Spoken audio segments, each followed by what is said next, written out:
Sanibona, angilwe sabandawonye. Hayibo. Wengane kwethu. Lana ngithi ke nje namhlanje ake sicobelele ulwazi. Oluncane nathi sizicobelelwayo. Kulabo abasanda kungena kulombutho lo. Ukuthi lo mbutho lona womkhonto wesizwe kahle kahle ubhekephi. Lo mbutho lona akuwona umbutho mhlambe ungadedwa igama la MK la umkhonto wesizwe usocabanga ngo1961 1963 usocabanga impi cha akuwona umbutho wempilo na kodwa is powered by amasosha empi kodwa 2026 manje asisalwi asabambi ibhamu sidinga nje kuphela isikhalo esisidingayo iballot paper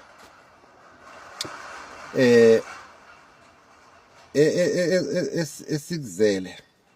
somkhonto wesizwe kumbe kulabo abangenayo kufanele bayiseshe ukuthi ngabe nabo bazele kona na lokho esikuzele ngoba thina esikuzele somkhonto wesizwe ukuthi wonke umuntu omnyama agcineni avote ndawonye kuvalwe lento eyenziwa kuthiwa icolonialism iphelile ingaphelile kuthiwe iapartheid iphelile ingaphelile kwashintshwa nje igama ngo1994 so sikule yona kuphela into esibhekene nayo njengamanje and then uthi sikwenze lokho sidinga nje u67% yamavoti nanoma ngayiphi indlela usuthola ngalo 67% ngabe siuthola sisodwa siwumkhonto wesizwe kumbe ngabe sithola u40% bese kuthi lamanye ama political parties afisayo ukuthi iRoman Dutch law ikhishwe la eAfrica kusebenze iAfrican law lawo ama political parties afisayo ukuthi umhlaba wabantu abamnyama ukubele kubantu abamnyama abafisa kulungiswe into eziningi nje including abantu abafisayo ukuthi singathi kunormal kukhona abantu abangasebenzi kukhona abantu abangenayo isource of income kukhona abantu abalala bengadlile abantu abamnyama South Africa singayibizi leso sikhathi leso njengesikhathi esinormal senze sure makukhona nje inhlangano ezilwela lokho ezingakwenzi kube normal ukuthi khona umuntu omnyama ongasebenzi khona umuntu omnyama olale ngazathi uzodlana yebo uma kunama political parties abuka izinto ngaleyo ndlela ilo ma political parties oyikuthi mhlambe mangabe singafiki kulo 67% somkhonto wesizwe kuhlanganwe nawo ngoba umkhonto wesizwe is not about ukuwina ubu president kumbe ubuwina ubumeya kumbe ukuwina ubu premier cha akuyona inhloso yomkhonto wesizwe leyo mhlawumbe uyamuza ukukhumbula nje ukuthi eKZN yathi iwinile ngo45% ayibazi celebrate kodwa yaba busy iMK yaba busy investigator ukuthi amavoti kwenzekeni ngamavoti ukuroja kwamavoti urigwa kwamavoti ikhohlakali lezi ezazirika amavoti yayifocuse lapho ekutheni ayikwazi ukuthi ngayogxumela ihlalo ithi hayisiwinile ngo45% akuyona imandate yeMK leyo yabo so yingakho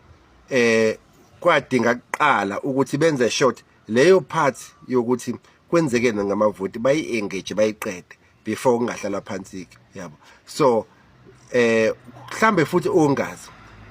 leyo party yamavoti antshontshiwe ayiphelile leyo party yamavoti So angazi ukuthi uthini wena ke mhlalo South Africa ngale IEC le ekuyona ekuseyona esaphethe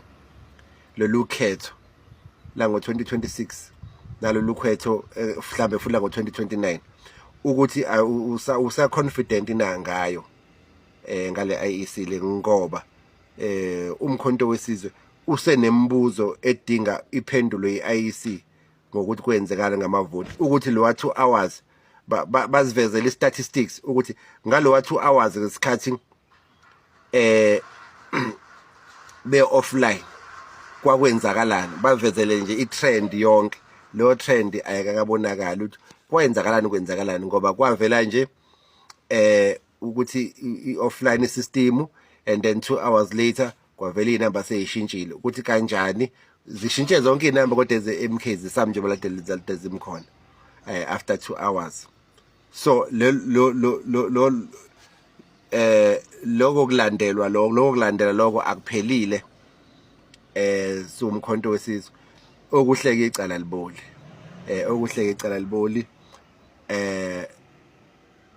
kusazoqhutshekwa nje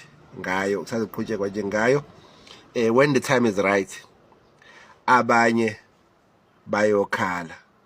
uyisho ngesilungu lo nto baba uMsholozi wathi some of you will regret. Mhlambe niyabona ukuthi kwi-ad hoc committee nakumadlanga kwenzakala njengamanje abanye njengamanje bayakhala. So siyafisa wonke umuntu omnyama ajabule kodwa ungajabuli umuntu omnyama ngeinyembezi zomunye umuntu omnyama. Yabo khona bebejabula bephila impilo butepu before kodwa ngeinyembezi zomuntu omnyama and namhlanje na sebefisa ngazi ukuthi le nto ayikazi yenzeka kanti ke izombulwa yonke ivele silungisizwe kwaza mkhonto kwaza.